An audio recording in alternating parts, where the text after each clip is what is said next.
Hello, my name is Faina, and I have dedicated the last 7 years to honing my craft and fine tuning my strategy. Welcome to Trading in the Zen, where we help traders find their groove.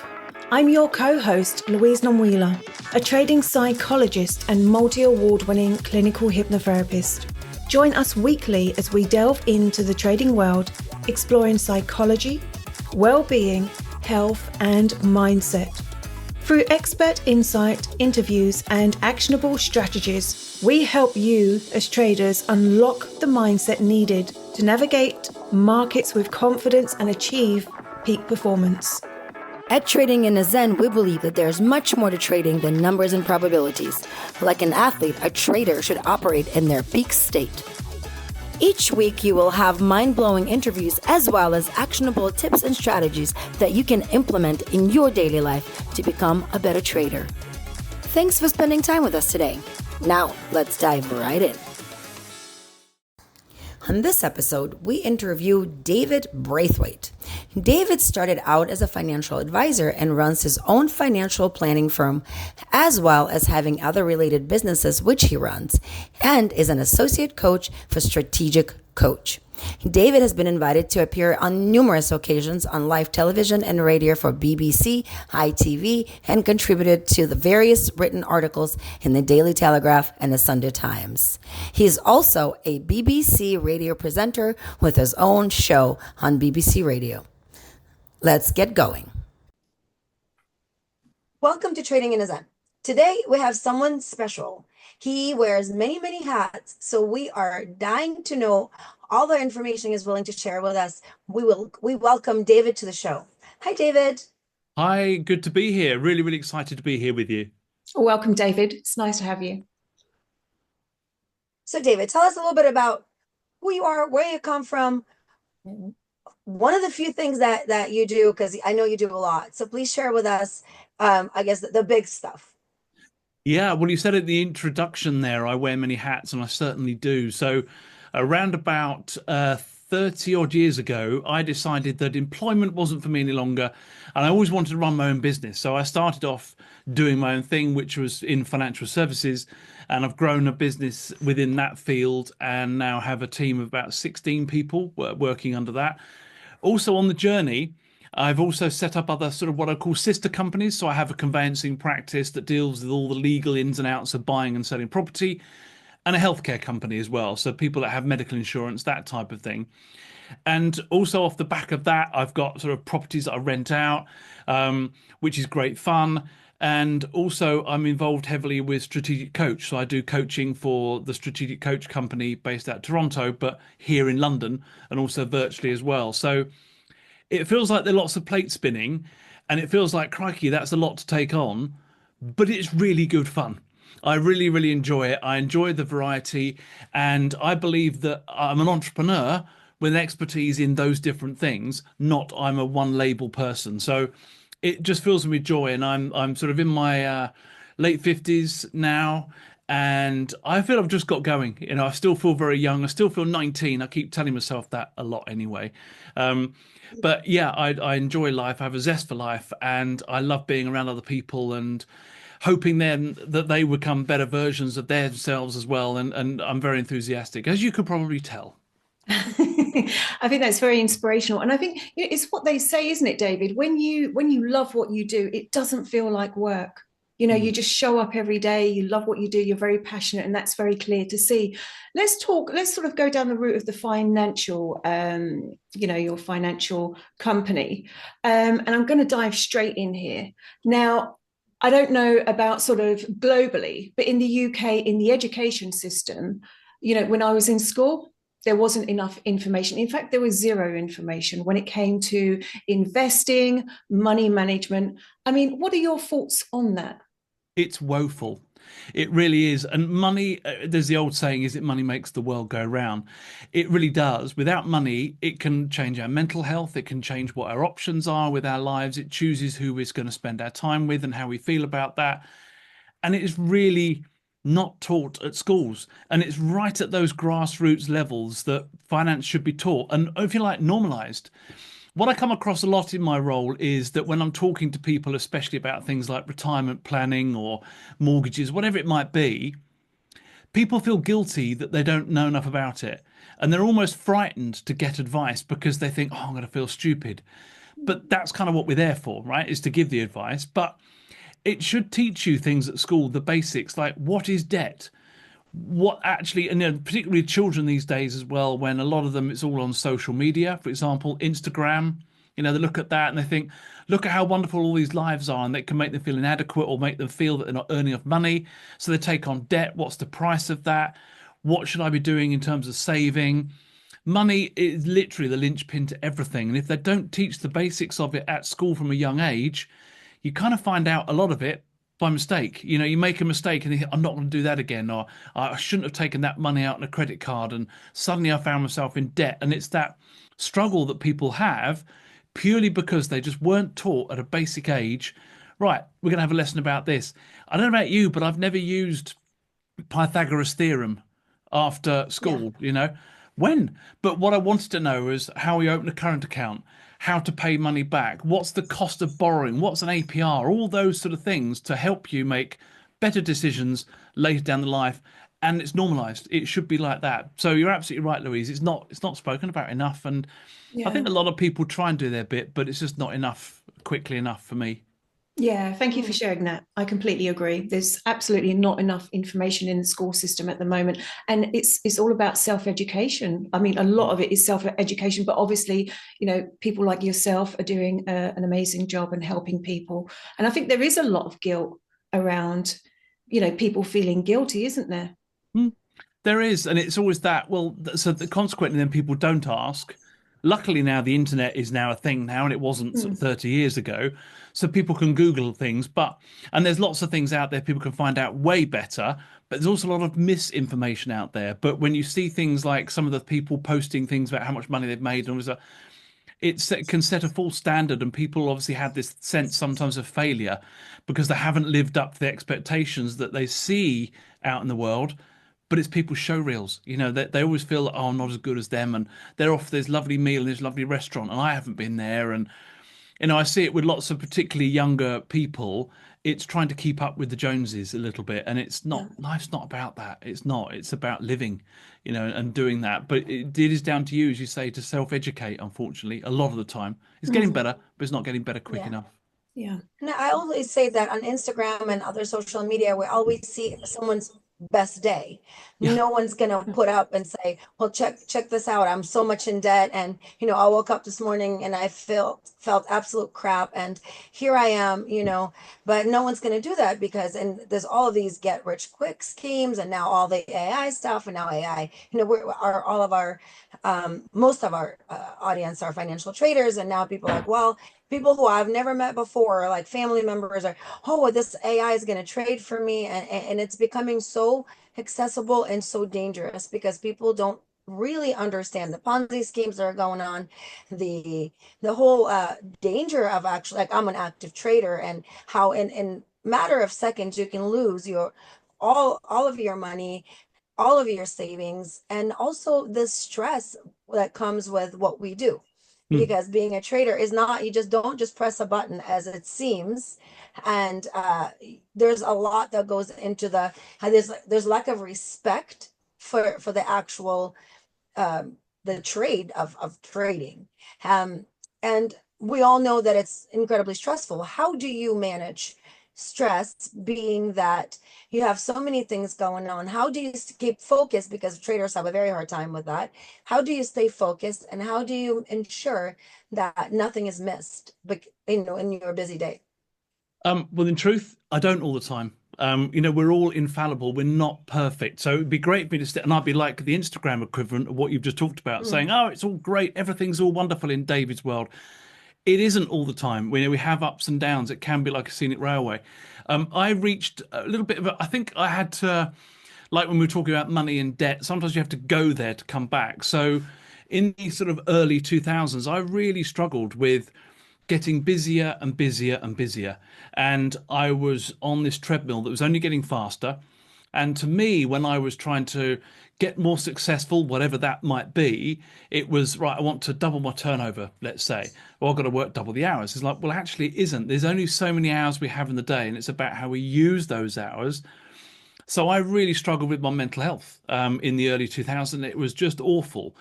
And I was going to leave financial planning and go, I'm going to get whatever a proper job is. And personally, I think when you've done your own thing, you're probably, a lot of people are unemployable because we'd had to make our own decisions for too long, right? So I joined Strategic Coach. It was how I came about it. Was I joined Strategic Coach because of the point I was at breaking point, and we were expecting our child, our son, who's now 15. And I was thinking, how am I going to cope with actually running a business, trying to be successful at that, and being a dad, which is a huge commitment? So I was like, this is breaking point. So I needed to almost unpick everything. So in answer to your question, how I did it was getting coaching. So much like when you are going to go to the gym and you want to get some good results, so you're going to go and run a marathon, you might get a coach that trains you. A lot of time in business, and we were saying about education of finance in schools, when you think back to being at school, when I did a careers talk with them, and I filled in this questionnaire, and it said about what your job options were. For me, it was bank manager was one of them, a architect, or a funeral director. Those are my three choices, apparently. But not one of the people in their class that did this thing said comes up with entrepreneur. So the schools don't also teach you how to run a business. They'll show you all these career paths, but actually, hey, do you know you can do your own thing too? Isn't really a thing. So consequently, you sort of fall into this thing where you might be trading, you might be running your own business, whatever you're doing, but it can be quite lonely when you're actually doing that. So for me, I had to break that cycle, and I joined Strategic Coach, and then, if you like, they unraveled my life because there were things in it that were wrong. It's from dealing with the wrong type of clients and spending your time in the wrong spaces. You know, we heard the 80-20 rule. We all probably know that 80% of your business comes from 20%. How do you recognize that? Even the basics, like how do you hire a support team? How do you delegate properly to people around you? How do you actually be in a room full of people that are just like you? So for me, that was really freeing, but I'm still on that journey. I'm not finished. I'm not done by any stretch. I still go to a session once a quarter, and it kind of resets me. But that for me has been the way I've managed that stress, is being around other people that are like me. That's massively helpful, and a support network that's there. But just actually being able to have that moment of pause. So I often say, if you are going to go and say you're going to, this is me, when I'm going into, went to an airport the other day, and I had to go and park my car in a car park. I drive to Heathrow Airport. I park the car, I've got the radio on. When I'm reversing into a space, I have to turn the music off or down. I need to sort of focus on what I'm doing. And the same thing is in business. Often we're too busy being busy and trying to get busier. Sometimes we need to almost pause, and a bit like a computer, most of things work if you unplug it for a while. So I needed to be unplugged to then be the best version of myself, instead of working, for example, all the hours and saying, I need a holiday, I've deserved it, I'm going to have a heart attack if I don't go. I'm saying how much I deserve it. It's actually going, actually, the free time's the most important thing here. The other things will fit in around it. And when I have good free time and I come back to the office, I'm a much nicer person to be around. Otherwise, when you're there and you're stressed in your job, Dan Sullivan has a quote which says, you know when you need a break, when all the people around you seem to get more stupid. And it's so true, because people, you just go, oh my God, yeah, everyone gets annoying around you, and that's the time you go, well, hang on, that's a clue, you know, I need to just take some time out. And it isn't a sign of weakness, it isn't a sign of, oh, I'm quitting on this or anything. It's actually, to be the best version of yourself you need to be fully charged. You know, it is, look how twitchy we are when our phones go down to 10%. When they're at 100, we think we can do anything. And the same with us. It's about being in the right headspace and taking the time out to be effective when you're in. So when you're in, you're really in the zone and you're focused. Yeah. You know, it's just about that. Yeah, I completely agree. And I do think that sometimes we do have to reach a certain low point in order to really sort of, you know, wake up and sort of have that self-awareness and say, hang on a minute, something needs to change here. It's those moments that can be the most transformational. And it sounds like you have continued to have a really good support group with the coaching, which is great. And I think everybody needs that at some point in their lives. I know for me personally, I've reached burnout in the past with my business, and now the thing I prioritize is health and well-being. But continuing on the subject of stress, what are your recommendations to people who come to you and say, they're overwhelmed and almost crippled by debt? What would you sort of suggest? I have a saying that all progress starts by telling the truth. So when you're actually looking at things like debt and money problems, it's a case of, right. And I always know when they say, well, I've got these credit cards, how much have you got on them? Well, I don't really know. And the envelopes are unopened. It's also really, I think now the world that we're in, which is more digital, is easier to hide in, because when it used to be years ago, you'd get statements through the post that would remind you. Now everything's paperless. So now you get an email, which is easy just to delete, and you don't see it. You haven't got a physical thing. So the first thing is sitting down and saying, okay, what's the size of the problem with yourself on your own or with somebody else? And just going, I need to know exactly where I stand. Then you can come up with an action plan. And it probably isn't, for a lot of people, as bad as what they think it is, but the thought of it is worse than the actual truth. So when you're looking at these things, you set them all down. And if it is using credit cards as an example, if you owe lots of money, by actually writing it down and then saying, I'm going to work through this as strategy. And there are so many people for free that will be out there to help you get through that point as well. But also, it's often when we have got those sort of situations going on mentally, we're looking at other people and thinking, oh, they're better off than I am. But we actually don't know what goes on in other people's worlds as well. Yeah. So it does give you a better understanding for that, because actually where you might see that somebody looks okay, actually they're not. And there was an advert on TV over here recently where it showed these two people at a football match. There was one guy that was always down, one guy that was always really happy and there, and then it showed an empty seat. And it was the sad guy that was there, but it was the happy guy that was missing because he'd had a breakdown. And it was like, you never know quite what's going on in other people's worlds, but there's plenty of people out there that can help, give you support, friends, family, problem shared. Often people go, I've been there too. And you'd be surprised, actually, by being vulnerable and being truthful about money as well, you're always giving other people around you to be the same. And they will then be more honest and truthful with you. And actually, you'll find that there's a lot more support and help out there. But you've got to take that brave move of almost biting your lip and going, I need to sort this out. And that's the first step. Yeah. It's just doing it. Yeah. Thank you. Well, as traders, we deal with losses on a daily basis. Anyone who says they don't ever lose is a liar. And if you're winning 60% of the time, you're a really good trader. So that is just the reality of the situation. So with all of your business ventures, have you ever lost money? And if you did lose money, how did you, or something did not go as per plan, and how did you deal with the loss, and how did you pick yourself back up? I've had a few losses in my time, and it's been brought around by regulation, being truthful. So we could, as financial advisors 30 years ago, the products that we could give advice on, and if you like, a lot of people sold them. A lot of those disappeared because regulation came in and said, you're not able to do this anymore. They're being banned. So suddenly my income stream that I used to do a lot of this particular product disappeared. And it's like, what? And it's not my control. I haven't done anything wrong, but the regulators decided you're not going to have those anymore. So literally more than 80% of my income was wiped out. And it's like, what am I going to do? And you have to kind of think, okay, well, I can't do that, but what can I do and what can I get better at?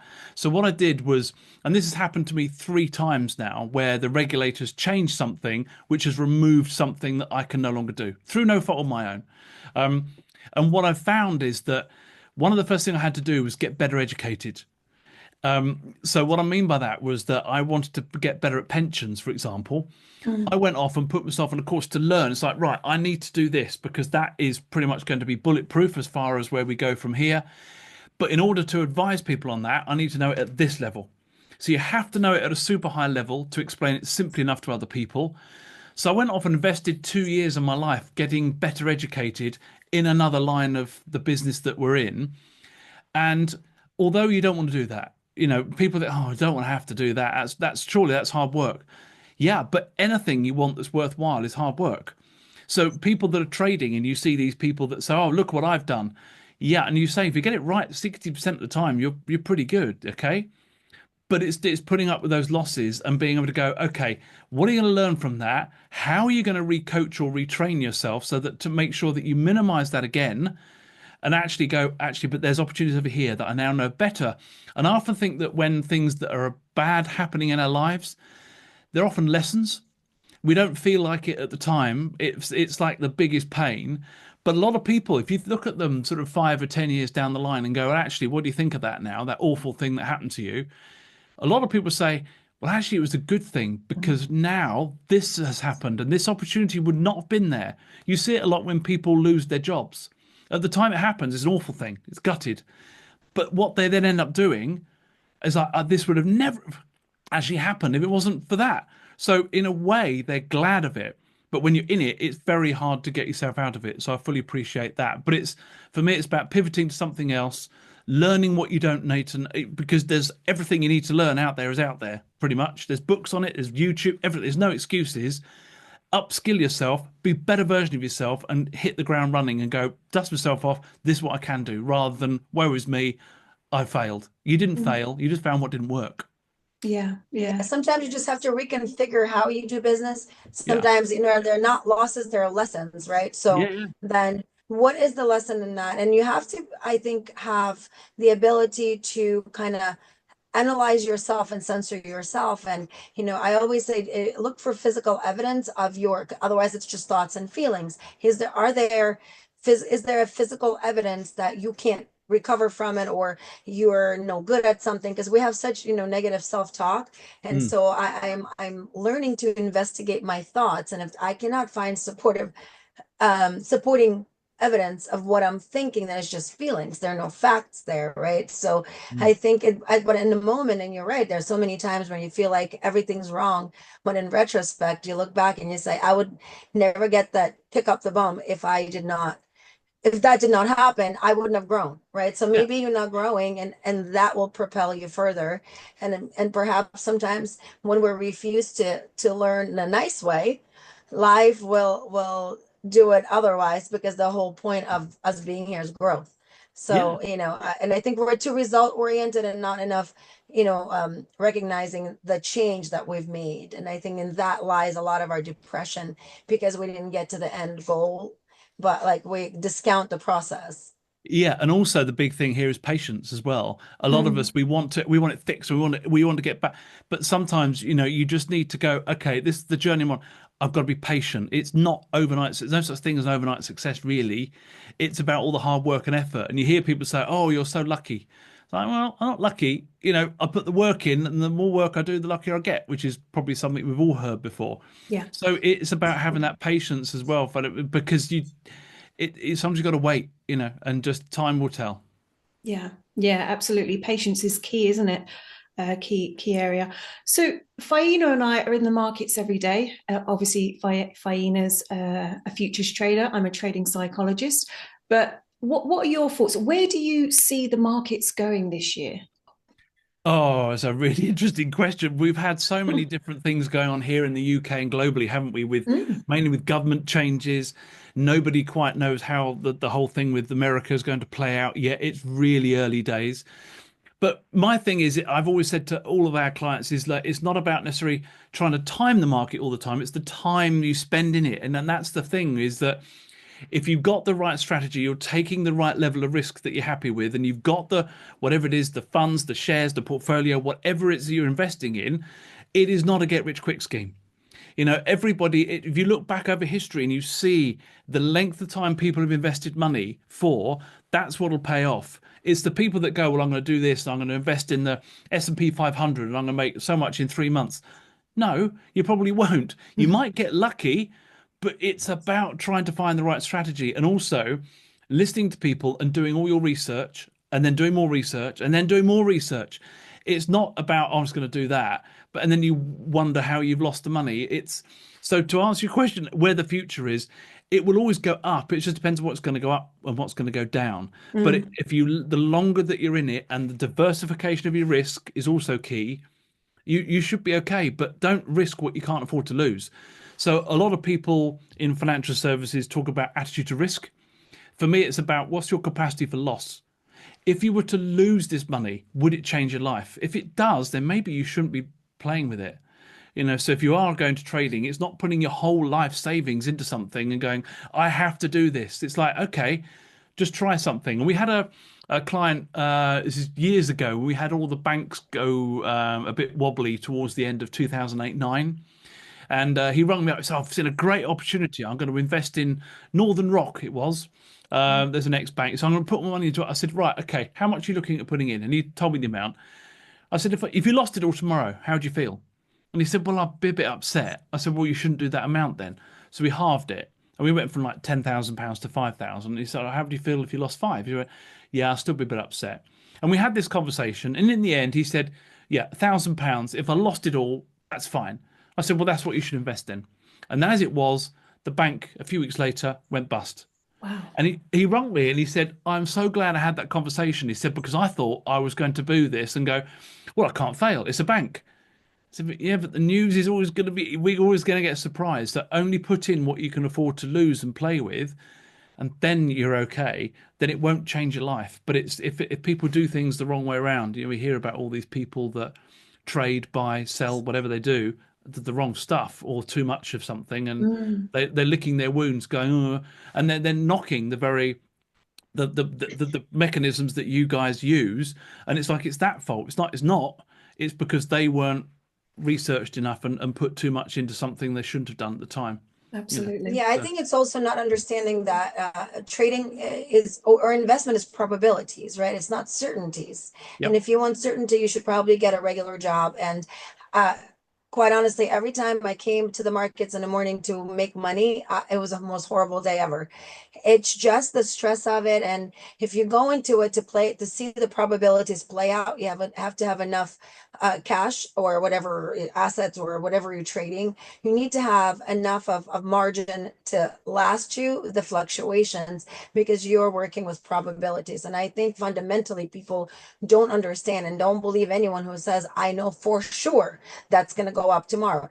If S&P and indices are designed to go up, is it going to be tomorrow? I don't know, but can you withstand all that time that it doesn't, especially with the way the world, as you mentioned, the world is, and the changes and tariffs and all of that other stuff. So people are not understanding that what we play is probabilities, and you have to last long enough for those probabilities to play out in your favor. And this is where going back to education, lack thereof, there's very little education considering investments and all of that stuff. People just say press here, and my uncle's neighbor's daughter's cleaning lady, he's making all this money. Well, if she's making all that money, she's a cleaning lady, I'm gonna make all this money, because it's just misinformation, and nothing is easy. And if it seems to be easy, then someone is lying to you. And I just want you to can you speak on that? Because I think we need to ingrain into people that if it seems easy, it's probably not going to work. It definitely isn't. And there's also that, but the people have this innate fear of missing out. Oh, they've done this, so I should do it. But almost what you said about that person there, that the wife's husband's cleaning lady, whatever, said, oh, I did this and it's made me. Well, by then it's too late to have done it, because that person, the money's been made, isn't it? So, but people are very happy to talk about, oh, look at the success that I have over here because I did this. What they don't always tell you about, oh, I lost a bunch of money the other day, I did this and that. Oh, okay. Because they don't want to admit they failed. So it's very difficult to actually get a true picture all the time. But you're absolutely right. It is. There's so many people out there that are trying to, if you like, game the system. There is nothing a substitute for hard work, research, and taking the appropriate amount of risk what you're doing, and listening to things like this sort of podcast. This is all education, right? It's about trying to help people make good, decent decisions. And it is about mindset. I know, Louise, you work with things like mindset and all of that is fundamental to making the right decisions. And the more that we're talking about this, hopefully the more people will do that. instead of going off, and you must see things in your world, we think, oh, I can't believe that person did that. Yeah. If only they'd, Over and over again. They do yeah, that over and over and over and until they come to Louise and say, hypnotize me, please, because I no longer can stop. Like a monkey on cocaine, like they cannot stop. And this is when Louise comes in and says, let me work with your subconscious because something somewhere is out of alignment. And I'm sure Louise sees people every time saying, I'm at my wit's end, I don't know what else to do, right? Yeah. Because they cannot withstand the pressure of what we're doing. It is not easy. And the whole point of this, and we're so grateful to have you, our goal is to keep people safe. We're saying, please be safe. Please, I can't say it enough. There cannot be too much information. You cannot know, you can never know too much, and so educate yourself and please be safe. We're like the antidote to it's easy, where our goal is literally to say it is not. And if you're failing, that's okay too. And if you're feeling down, that's okay too. Everyone is going through it. You just don't see it. You just yep. don't hear about it because it's not supporting the narrative of my life is great, buy my product. Yeah, and people don't like to admit, oh, I just had, how was your week? Oh, I absolutely messed up. I lost a lot of money and it's been awful. They won't go, oh, it was okay. Oh, all right, okay. But how was it when it worked? Oh, it's been the best week ever. This happened because we want others to celebrate our success, but we're not as open to people also sharing in the failure and telling that narrative as well, which is why I love what you do, Louise, which is help almost like recode people to Absolutely. have that patience, to have that, actually, I've got to think differently about this. If you want a different result, you've got to do things differently. Otherwise, you're just going to keep getting the same over and over and again. And you say you keep seeing people repeating the wrong. It's like, oh, and there are ways around this. But people don't often want to also, presumably, go to someone like you, Louise, because they go, oh, I can do it. It's admitting that they have to admit that they need help and support, or a coach or a hypnotherapist, whatever it is, to actually go and get that. And actually, I years ago when I was struggling with mental health, so this is another sort of confession here, I was taking medication for it, all that kind of stuff, and nothing was really working. And I thought, I love how the brain works because it just fascinates me. So I went to go and see a hypnotherapist. Oh. And the thing that the hypnotherapist said to me, she said, and she said, why are you here? I said, well, I've tried this, tried that, it hasn't worked, and I'm here. She went, I wish people wouldn't see me as a last resort. Wise words. And I always remember that. I was Wise like, words. wow. She said, because we have the tools here to do it. She said, Yeah. but somehow I'm perceived as a little bit wacky, a little bit out there, and people rather have chemicals than actually have someone to talk to and help them reprogram properly, do their brain right, and just see things with a different lens. And she just said, and she was brilliant. And that sorted me out. Brilliant. So seeing somebody like her, just using me as an example here, sorted me out with a load of stuff, and it's never recurred again. So Brilliant. I haven't been held back because of seeing somebody just like you. So more people should go and ask and get help for things that they want. And even if it is, even an elite athlete will see somebody like yourself to get coached to visualize. Those things are all out there, but people somehow just don't seem to go to it as often as they could do because it would make such a big difference to them. I think you're right. And I think for me, prevention is always better than cure. But sometimes at the same time, I guess some people do have to reach rock bottom until they sort of have like an awareness and awakening and go, hang on a minute, this has to change. But you're right. I mean, if sort of traders came to me, most traders do come to me when they've hit rock bottom. And some of the stories are quite heartbreaking, but we turn it around, and it's refreshing, and I love what I do. Just like yourself, I'm very passionate. So do you have people, presumably, when they've come to you? Sorry, I'm talking to you now. I'm interviewing you. It feels like, Yeah, but people fine. must come to you and say, "I wished I'd come to see you sooner, Louise." Yeah, all the time. It's all just the crazy, time. isn't it? And yet it's there, but it's almost like we have to reach that rock bottom and go, the only way is up now. I have to have got to that point, but it was so avoidable. Exactly. That's Yeah. exactly But it's right. also self-awareness and saying knowing thyself and not lie, because the worst lies you can tell is lies you tell yourself. right? So you have to admit to yourself that you're out of control, but to admit to yourself that you're out of control, that means you have to do something about it. So it's much, unless you, I think people maybe are not prepared to do something about it. So, we hope and pray, and both in I think in finance and trading and life, hopes and prayers are not strategies, emotions are not strategies. So I myself, when I start to feel out of control or I've had a bad run, I come to Luis and I say, can you please make me a hypnosis? Because before this is a real issue, and it helps. And she kindly says, okay, what's going on? And I will say what's going on, and she will help me work on my subconscious, that I do something before trading. But you have to not just, you should not be an asshole. People are assholes. Like, they ask and they don't do it. If you're an asshole, then like, this is what's going to happen. Just because you ask does not mean you actually have to implement and have discipline to make the change. If you're an asshole, then the result will remain the same. Just because you asked does not mean that it's going to render any type of result. And so I guess self-awareness is a sweet spot of that.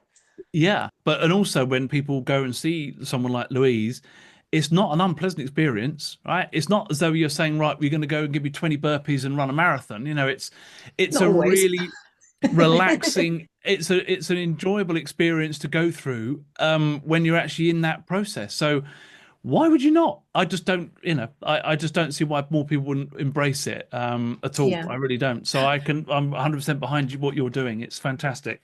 Thank you. Thank Well, you. more and more traders and investors are more open to seeking help, which is great, because as we know, trading and sometimes investing can be quite stressful. We are coming to the end of the show, David. It's been an absolute pleasure. Thank you. There's been so much going on. Time has flown. It has flown. Yeah. We could talk to We you for would love to have hours. you again I'm there. when the world levels out a little bit, to see, hey, this is what we thought, what happened in your world, so we would love to have you on again. And it was an incredible pleasure to kind of pick your brain and to give our audience reassurance and information that everyone, even people like yourself with many companies, have gone through ups and downs, mental health issues, losses, and it's just, I guess, the part of being human. So thank you for being honest and for being human. Thank And you. I think that gives someone hope. And if they're going through it, you've made it to the other side. It's just a matter of probabilities and lasting the down cycle. Yeah, 100%. Yeah, and also, there are people out there that will help, like Louise and others, and it is a case of putting your hand up and going, actually, you know what, I'm not going so great. What can we do? And it could be about a loss, it could be trading, it could be whatever it is, but it is just taking that first step and getting that help and asking for it and being open to it. You don't know Absolutely. everything. We'll be You don't know sure to everything send at all. people to your coaching, and we'll include the link of everything that David does and all the help and all the free tools that the website has for you to kind of look around and figure out your finances, figure out all. Please use the tools. Please use the information. The information is free. It's going to be in the description. And it's been such a pleasure to have you. We hope to see you again. And to all of our listeners, thank you for being with us today. And we'll see you again soon. Thank you.